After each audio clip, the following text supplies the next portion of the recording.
I don't know if you guys can see, or if you're gonna be able to see this on this camera, all those metal flakes right there. Look at that.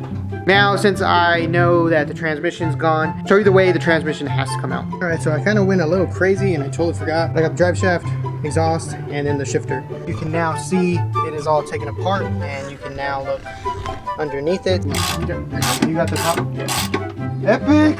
Let's go! Wait, let me get the belt. Look it's all out. Look it's sitting right there, and then. Alright, good morning, good morning, good morning. I am back. I am the same. This is I literally just filmed the outro on the other one. And this is the start of putting everything back together, as in putting the transmission in, ECU, master cylinder, wiring harness, pedal, everything. And let's jump straight back into this video. Alright, so since it's super windy outside, we're gonna do work that we need to do in the garage. Change the transmission fluid in here, if there is fluid. I have no idea what type of stuff is in here. You can just fill her up.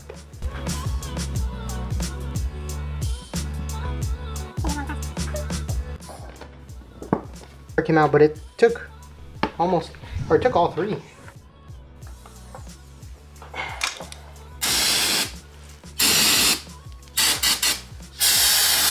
But now that's all left to do for the transmission is to change the slave cylinder in the middle, that green thing. I'm gonna change that out, and then the thing is 100% ready to go into the car. All right, so right here, this is the automatic. Oh yeah, first I gotta say is that it's a new day. But anyways, here's the automatic wiring harness, the brand new one right here. So what we're gonna do today is we're gonna slap this in, get this all hooked up, and make sure it all checks out. And then when we get the other wiring harness in, then we'll do that part. But this one right here, this is the reason why I took so long and I didn't put this in there, because you guys will see where the sensors go, and it's really hard to get it in when you have a transmission in. So this right here, this plugs in here, and then this plugs in, plugs in like this. This, oh yeah, this goes right here, see? And then you have the knock sensor right here. These just plug right in there, like that. But everything is officially plugged in right here. As you guys can see, this is why I kept the transmission out, because we have sensors right there that we had to plug in. Then we had sensors right there we had to plug in. Everything is now complete. The wiring harness is 100% all plugged in. Alright, well, I finally got the wiring harness that hooks up to the rear O2s. So right there you could see that I was already test fitting and making sure that it all lines up with the back O2s. So if you don't know the situation on this, the reason why we have to install this one is because this is for a manual. You can see that little tail right there that comes out. Those go to the rear O2s. On the auto, this one does not have one that goes to the rear O2s. It actually just ends straight here. You can't really see too much, but it just ends right there. So first step is to get that old one out and then get the new one in. All right, a couple hours later, the new one is in. It just sits right there, goes all the way down to there, wraps around to the power steering rack, and then goes all the way back up to the alternator, which sits right there. So since this is a GT harness, there's a couple things you have to do. One of them is you have to modify this plug, and then the other one, you have to take off this old clamp that was on that harness and swap it out with that one. That's the old GT one. So everything is all plugged in. You can see right there, that's where the AC goes, and then it wraps around here, plugs into the power steering rack, and then it goes up there to the alternator. You got to make a couple changes, like this one I had to cut so the AC wire had a little bit more room. That right there took quite a long time, because you have to fish through, and then this being a GT harness, you had to like modify a little bit, but nothing too crazy, and a shit ton of stuff got into my eye. You can see it's like right all red. We're starting today underneath the car already. So what I am doing right now is I am putting the new pilot bearing right here. So this is what we have. Where is it? Right here. This is the pilot bearing. So that slaps in right there for the snout of the transmission. So all you need is you need a hammer, pilot bearing, and then a socket. The socket is supposed to be a little bit big enough, or a little bigger, that clears the pilot bearing. So when you smack it, it doesn't warp this. Alright, so there you go. So the pilot bearing is in, and you guys can see right here that it is flush with the surface. We basically put the socket on there, hit it until it doesn't do anything or it doesn't move anymore, or you can feel the hammer start bolting back at you. So now that that's on, now it's time to put on the clutch. So the clutch is sitting right over there, and that sucker is going to be a pain to get on. All right, so I got my own little setup going on to get the dual clutch on, and everything up here is good to go. So first things first is to mount up the clutch plate. So that step is now complete. All the ARP bolts are in, and now we move to the torque specs. My directions say 35 foot-pounds, so we got to set it to 35 foot-pounds. All right, well, this is all finished. It was torqued down by 35 foot-pounds, star pattern. So star pattern is start here, do this, that, this, that, this, that, this, so on.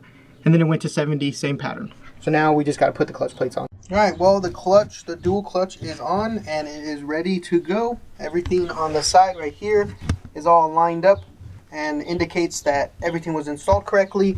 All the bolts were good, and in the middle part, the shaft right there, everything lines up perfectly.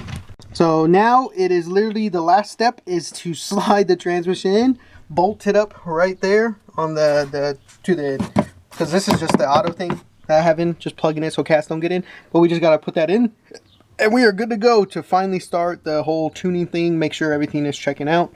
And yeah, it's almost to the end. So since the car is in the air, we are going to change the rear diff fluid. Got all the new fluid right here. We got the little pump to put it in, and then we got the little container. All right, so we got everything right here. You have your pump napkins, 2 things of Royal Purple. This is 75/90. This one's like halfway full. This one's all the way full.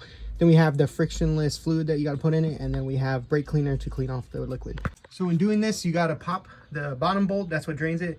The top bolt, we got to take that off so it can relieve the pressure, and then this can drain out. So now that it's all drained, got it all clean, now we're just pumping it up, and you go until this right here starts to drip. So will be once when it starts dripping, then you're done. All right, now that it is all dripped out, the car or the diff is all 100% filled, and we are good to go. All right, well, the transmission is in and we are good to go. All right, so I got most of the interior all put back together. Actually, I got the whole interior all put back together, and you can see I have the shift knob in. So when buying this, I went ahead and I upgraded to the red stripe one, and then this is how everything will look. So as far as underneath, everything is good up top except the vacuum lines and the crossover pipe, and then the rest of the drive shaft still needs to go on, and then the back exhaust has to go on. So I got some bad news about the manual swap. Well, turns out only on the 15 through 17, the pinion flange is different. So this right here is an auto, and the manual definitely does not fit in it because this is way bigger than the auto. So what sucks and what I have to do now is I have to drop the whole diff, take it to a shop where they can reset the pinion flange, put in the new one, and then I have to install it back, put all the axles back, and then hook up the drive shaft. All right, a couple hours later, like 4 hours later, the diff is out and ready to go to the shop for the pinion to get replaced. So this is the whole entire diff. The reason why we're taking it to the shop is because they have to replace the pinion. And the reason why I want a shop to do it is because this right here has to be balanced with a certain tool, and it has to be torqued to the certain spec and like pressured to a certain spec, so all the gears line up perfectly. And me, the stuff that I've done to my car, unfortunately, I do not want to go down the road of me doing that incorrectly and then having to go through all the work of dropping it again. So I'm just going to take it to the professionals. All right, well, the car is all officially put back together. I think it's time to start her up. Everything inside is all put back together. And I just got to break it to you guys. I already turned it on once, so just got to make sure. And it is alive. Everything in the car works perfectly fine. Everything works on it. All the engine bay is all good, and it seems like everything was working perfectly fine. This is because I want to show you guys that when I put it in the first gear and I let go, the wheels engage. You see them start moving, and then when I put it into reverse, it goes into reverse perfectly fine. It's super insane to finally have it all in here, and everything works perfectly fine. I'm so incredibly hyped. I've been sitting in here for the past 30 minutes just listening to music and just listening to everything. Just take all this in because it's been like a good 2-3 months maybe. What's going on, guys? Well, it's been a couple weeks and I'm right here in the car to give you guys a little POV of me driving the car, and I'm setting it up like this so you guys can see the gauges and you can also see me shift. So let me go ahead and hook it all up and then I'll show you guys everything. All right, so let's go ahead and start the process. Let's go ahead and give this a go. We're gonna take it out for a spin real quick and I'll show you guys.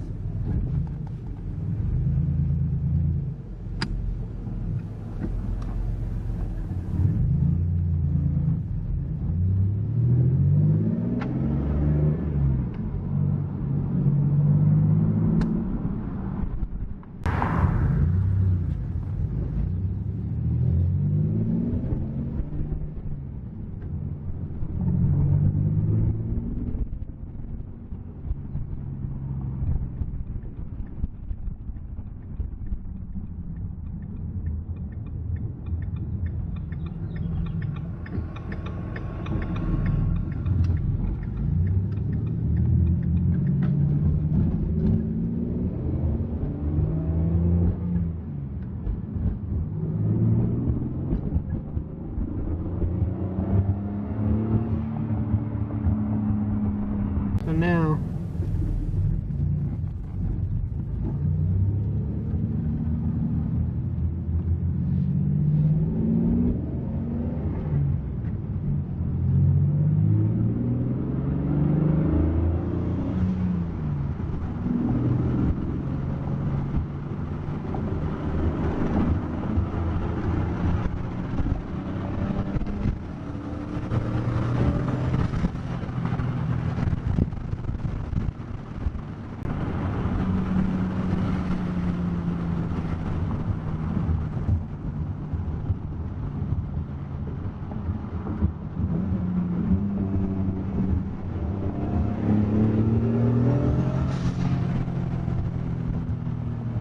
all right, so we just got back home. You guys seen me. I was, shifting, show you guys that everything is working.